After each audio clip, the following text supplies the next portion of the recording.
le sous-marin argentin San Juan, Argentina n'avait pas une lueur d'espoir de retrouver les 44 membres d'équipage du San Juan. Cet appel par téléphone satellite, reçu par des bases navales, ont été interprétés par la marine argentine comme le premier signe de vie venant du sous-marin dont on est sans nouvelles depuis mercredi. Les appels, d'une durée de 4 à 36 secondes, ont été reçus entre 10h52 et 15h42 entre 13h52 et 18h42 GMT dans diverses bases de la marine, mais le contact n'a pas pu être établi. Selon un communiqué du ministère argentin de la Défense, l'existence de ces appels indiquerait que l'équipage essaie de rétablir le contact, précise le ministère. Breaking first @userforce C17 Globemaster 32 par @Macamira marca for Argentina with rescue asset to support search for Argentine et en Navy submarine air à San Juan https://5m6u3fpic.twitter.com xtpc8mhbjw US Navy @US Navy November 19, 2017, la brièveté des communications indique qu'il avait un très mauvais signal et cela va compliquer la triangulation nécessaire pour la géolocalisation, a tempéré le porte-parole de la marine argentine, Enrique Balbi. Les recherches ont jusqu'ici été rendues difficiles par la faible visibilité, avec des vagues de 7 mètres dues au mauvais temps dans la zone où le sous-marin a été localisé pour la dernière fois mercredi, à 430 km des côtes de la Patagonie et de la péninsule de Valdés. La marine essaie désormais de déterminer précisément d'où ont été émis les appels, en supposant qu'il pourrait s'agir du sous-marin avec 44 membres d'équipage à bord, poursuit le communiqué. 80% de la zone a été inspectée, sans succès, il s'est dehors grâce à Dieu, nous sommes heureux, en a conclu Claudio Rodriguez, frère de Hernán, machiniste du San Juan.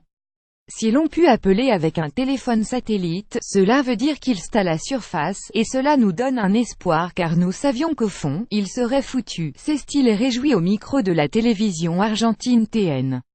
Mais faute de résultats après une inspection en superficie de 80% de la zone où le bâtiment devrait se trouver, la marine argentine se préparait à une éventuelle opération de sauvetage en profondeur. Breaking @US Navy deploys undersea rescue command URC to support search for Argentine en Navy submarine air à San Juan. URC is sending submarine rescue chamber SRC remotely operated vehicle ROV, then pressurized rescue module US Navy file footage https://mgss4gpic.twitter.com xkkv0vj US Southern Command @Southcom Watch November 18, 2017 A-t-il refait surface sans pouvoir communiquer sa position? Est-il en immersion avec système de propulsion en état de fonctionnement ou à la dérive? Nous n'écartons aucune hypothèse, a répété à plusieurs reprises le porte-parole de la marine argentine. Tout au long de la journée de samedi, les recherches se concentrent sur une zone de 300 km de diamètre, à 430 km des côtes. Coopération internationale. Samedi après-midi, un navire britannique a complété le dispositif de recherche composé d'une dizaine de navires, dont 2 bateaux océanographiques. Vendredi, un avion de la NASA a été dérouté de sa mission scientifique pour se mettre à la recherche du San Juan.